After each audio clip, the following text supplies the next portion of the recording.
Hello guys, welcome back to Mister Mind. അപ്പോൾ ഇന്നത്തെ വീഡിയോയിൽ നമ്മൾ Redmi 8 ഡുവലിൻ്റെ ഗെയിമിംഗ് റിവ്യൂ നമ്മൾ ചെയ്യാൻ പോകുന്നത്. ഇതിനു മുമ്പ് നമ്മൾ ഈ ഒരു ഫോണിൻ്റെ അൺബോക്സിംഗ് വീഡിയോ ചെയ്തിട്ടുണ്ടായിരുന്നു. ആ സമയത്ത് ഞാൻ പറഞ്ഞിട്ടുണ്ടായിരുന്നു നമ്മൾ ഈ ഒരു ഫോണിൻ്റെ ഗെയിമിംഗ് റിവ്യൂ കൂടി നമ്മൾ ചെയ്യുമെന്ന് പറഞ്ഞിട്ടുണ്ടായിരുന്നു. അപ്പോൾ ഇന്നത്തെ വീഡിയോയിൽ നമ്മൾ കളിക്കാൻ പോകുന്നത് PES 2021, പിന്നെ നമ്മളെ call of duty, free fire, ഈ 3 ഗെയിംസ് നമ്മൾ ഈ ഒരു ഫോണിൽ കളിക്കാൻ പോകുന്നത്. അപ്പോൾ ഈ ഒരു ഫോണിൻ്റെ പ്രൊസസ്സർ വരുന്നത് സ്നാപ്ഡ്രാഗൺ 413 എന്ന് പറയുന്നൊരു പ്രൊസസ്സറാണ്. പിന്നെ ഈ ഒരു ഫോണിൻ്റെ റാം നമ്മൾ ഈ ഒരു 2GB 32GB വേരിയൻ്റ് നമ്മൾ വാങ്ങിയിട്ടുള്ളത്. ഇതുകൂടെ നമുക്ക് 3GB 32GB വേരിയൻ്റ് വേറെ ഉണ്ട്. അപ്പോൾ നമ്മൾ ഈ 3 ഗെയിംസ് നമ്മൾ കളിക്കാൻ നമ്മൾ ഈ ഒരു 2GB 32GB എന്ന് പറയുന്ന ഈ ഒരു ലോവർ വേരിയൻ്റ് നമ്മൾ ഈ ഒരു 3 ഗെയിംസ് നമ്മൾ കളിക്കാൻ പോകുന്നത്. അപ്പോൾ ഈ ഒരു 3 ഗെയിംസിൻ്റെ പെർഫോമൻസ് എങ്ങനെയുണ്ടാകുന്ന നിങ്ങൾ ഈ വീഡിയോ ഫുള്ളായി കാണുന്നത് നിങ്ങൾക്ക് മനസ്സിലാകുന്നതായിരിക്കും. അപ്പോൾ നമ്മൾ ഫസ്റ്റായിട്ട് കളിക്കാൻ പോകുന്നത് നമ്മളെ PES 2021. അപ്പോൾ ഈ ഒരു PESൻ്റെ നമ്മൾ പ്രാക്ടീസ് വെച്ചാൽ നമ്മൾ ഫസ്റ്റ് കളിക്കാൻ പോകുന്നത്. നമ്മൾ ഈ ഒരു PES തന്നെ നമ്മൾ മീഡിയം ഗ്രാഫിക്സ് എല്ലാം ഇട്ടിട്ടുള്ളത്, ഹൈ ഗ്രാഫിക്സ് അല്ല. ഹൈ ഗ്രാഫിക്സിൽ ഞാൻ ഇതിന് മുമ്പ് കളിച്ചിട്ടുണ്ടായിരുന്നു. ആ സമയത്ത് കുറച്ചും കൂടി ലാഗ് വന്നിട്ടുണ്ടായിരുന്നു. നമ്മൾ ഈ ഒരു മീഡിയം ഗ്രാഫിക്സിനെക്കാട്ടി ലാഗ് നമ്മൾ ഈ ഒരു ഹൈ ഗ്രാഫിക്സിലിട്ട് കളിക്കും നിങ്ങൾക്ക് കാണാൻ സാധിക്കുന്നതായിരിക്കും. അപ്പോൾ നമ്മൾ ഈ ഒരു മീഡിയം ഗ്രാഫിക്സ് ഇട്ടാണ് ഈ ഒരു ഗെയിം നമ്മൾ കളിക്കാൻ പോകുന്നത്. അപ്പോൾ നമ്മളെ ഗെയിം സ്റ്റാർട്ടായിരുന്നു. നിങ്ങൾ ഈ ഒരു വീഡിയോ ഫുള്ള് കാണുന്നത് നിങ്ങൾക്ക് എത്രത്തോളം ലാഗും കാര്യങ്ങളുണ്ട് നിങ്ങൾ ഈ ഒരു വീഡിയോ ഫുള്ളായിട്ട് കാണുന്നത് നിങ്ങൾക്ക് മനസ്സിലാകുന്നതായിരിക്കും.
PESൻ്റെ മീഡിയം ഗ്രാഫിക്സിൽ നമുക്ക് അത്യാവശ്യം സ്മൂത്തായിട്ട് നമുക്ക് കളിക്കാൻ പറ്റുന്നുണ്ട്. പക്ഷേ ആ ഒരു ടച്ച് ചെയ്യുന്ന ഒരു ഭാഗത്ത് നമുക്ക് ചെറിയൊരു ലാഗ് വരുന്നുണ്ട്. അത് നമ്മൾ ഈ 2GB റാം ആയതിനെ കൊണ്ടുള്ളൊരു പ്രശ്നമായിരിക്കും. അപ്പോൾ ഈ ഒരു PES നമുക്ക് ഹൈ ഗ്രാഫിക്സിലിട്ട് കളിക്കുമ്പം അത്യാവശ്യം നല്ല ലാഗ് വരുന്നുണ്ട്. അതെല്ലാം നമുക്ക് മീഡിയം ഗ്രാഫിക്സിൽ അത്യാവശ്യം മര്യാദയ്ക്ക് നമുക്ക് കളിക്കാൻ സാധിക്കുന്നുണ്ട്. അപ്പോൾ അടുത്തായിട്ട് നമ്മൾ കളിക്കാൻ പോകുന്നത് നമ്മളെ കോൾ ഓഫ് ഡ്യൂട്ടിയാണ്. കോൾ ഓഫ് ഡ്യൂട്ടിയും അത്യാവശ്യം നല്ലൊരു ഹൈ ഗ്രാഫിക്സുള്ളൊരു ഗെയിമാണ് നമ്മൾ ഈ ഒരു കോൾ ഓഫ് ഡ്യൂട്ടി എന്ന് പറയുന്നത്. നമ്മൾ ഈ ഒരു ഗെയിമിംഗ് റിവ്യൂ നമ്മൾ PUBG ഉൾപ്പെടുത്താത്തതിൻ്റെ കാരണം നമ്മൾ PUBG ബാൻ ചെയ്തുകൊണ്ടാണ് അതുകൊണ്ടാണ് നമ്മൾ ഈ ഒരു കോൾ ഓഫ് ഡ്യൂട്ടി കളിക്കുന്നത്.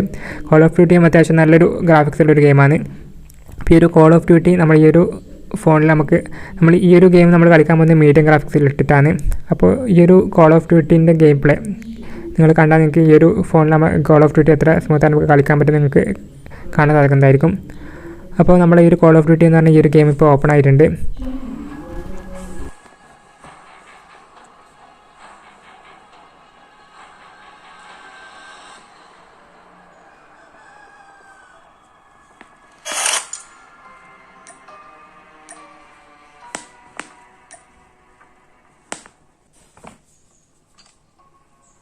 നമ്മളിപ്പം ഗ്രാഫിക്സ് സെറ്റിങ്സ് ഓപ്പൺ ആക്കിയിട്ട് നമ്മൾ ആ ഒരു ഗ്രാഫിക്സ് സെറ്റിങ്സ് നമ്മൾ മീഡിയം ഗ്രാഫിക്സ് ആണ് ഇപ്പം കൊടുത്തിട്ടുള്ളത്. നമുക്ക് ഹൈ ഗ്രാഫിക്സിൽ നമുക്ക് കളിക്കാൻ പറ്റാണ്ടൊന്നുമില്ല. പക്ഷേ കളിക്കുമ്പം നമ്മൾ ഒരു മീഡിയത്തിനെക്കാളും കുറച്ചും കൂടി ലാഗ് ഉണ്ടാകുന്ന മാത്രമേ ഉള്ളൂ. നമുക്ക് ഹൈ ഗ്രാഫിക്സിൽ നമുക്ക് ഈ ഒരു ഗെയിം നമുക്ക് ഈ ഒരു ഫോൺ കളിക്കാൻ പറ്റും.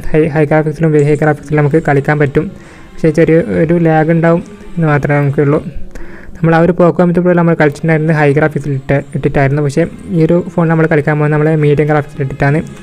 മീഡിയം ഗ്രാഫിക്സിൽ ഇട്ട് കളിക്കുമ്പോൾ നമുക്ക് കുറച്ചും കൂടി സ്മൂത്തായിട്ട് നമുക്ക് ഹൈ ഗ്രാഫിക്സിനെക്കാളും കുറച്ചും കൂടി സ്മൂത്തായിട്ട് നമുക്ക് കളിക്കാൻ സാധിക്കുന്നതായിരിക്കും. അപ്പോൾ നമ്മളെ ഗെയിം ഇപ്പോൾ ഓപ്പൺ ആയിട്ടുണ്ട്.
മീഡിയം ഗ്രാഫിക്സിൽ നമുക്ക് അത്യാവശ്യം സ്മൂത്ത് നമുക്ക് കളിക്കാൻ പറ്റുന്നുണ്ട്. പക്ഷേ നമുക്ക് ആ ഒരു 2GB റാമിൽ കളിക്കുന്ന അതിൻ്റെ ഒരു ലാഗ് നമുക്ക് ഉണ്ടാവും. അതല്ലാണ്ട് നമുക്ക് കളിക്കാൻ പറ്റാമെന്നില്ല. നമുക്ക് അത്യാവശ്യം സ്മൂത്തായിട്ട് നമുക്ക് കളിക്കാൻ പറ്റുന്നുണ്ട്.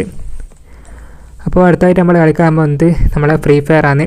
ഫ്രീ ഫയർ അത്യാവശ്യം നമുക്ക് ആ ഒരു കോൾ ഓഫ് ഡ്യൂട്ടിനെ കമ്പയർ ചെയ്യുമ്പോൾ ഫ്രീ ഫയറിൻ്റെ കുറച്ച് ഗ്രാഫിക്സ് കുറച്ച് കുറവാണ്. അതുകൊണ്ട് തന്നെ നമുക്ക് 2GB റാമിൽ അത്യാവശ്യം സ്മൂത്തായിട്ട് നമുക്ക് റൺ ചെയ്യുന്ന ഒരു ഗെയിമാണ് നമ്മൾ ഈ ഒരു ഫ്രീ ഫയർ എന്ന് പറയുന്നത്. നമ്മൾ ഈ ഒരു ഫ്രീ ഫയറിൻ്റെയും മീഡിയം ഗ്രാഫിക്സിൽ ഇട്ടിട്ടാണ് നമ്മൾ കളിക്കാൻ പോകുന്നത്. അപ്പോൾ നമ്മളെ ഗെയിം ഇപ്പോൾ ഓപ്പൺ ആയിട്ട് വന്നിട്ടുണ്ട്.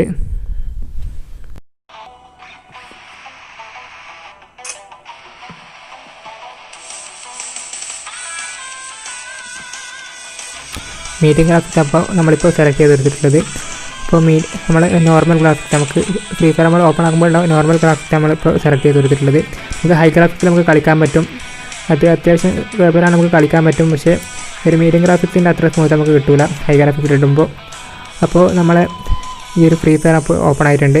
അപ്പോൾ നമുക്ക് ഗെയിം പ്ലേ ഒക്കെ നോക്കാം. എത്രത്തോളം ലാഗ് ഉണ്ട് നിങ്ങൾ ഈ ഒരു വീഡിയോ കാണാൻ നിങ്ങൾക്ക് മനസ്സിലാകുന്നതായിരിക്കും.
ഫ്രീ ഫയർ നമുക്ക് അത്യാവശ്യം സ്മൂത്തായിട്ട് നമുക്ക് കളിക്കാൻ സാധിക്കുന്നുണ്ട്. പക്ഷേ ആ ഒരു 4GB റാം നമ്മളെ ഒരു പോക്കോ M2 പോലെ കിട്ടുന്ന ആ ഒരു ഫീൽ നമുക്ക് എന്തായാലും കിട്ടില്ല. ഇതൊരു 2GB റാമുള്ള ഫോണാണ്.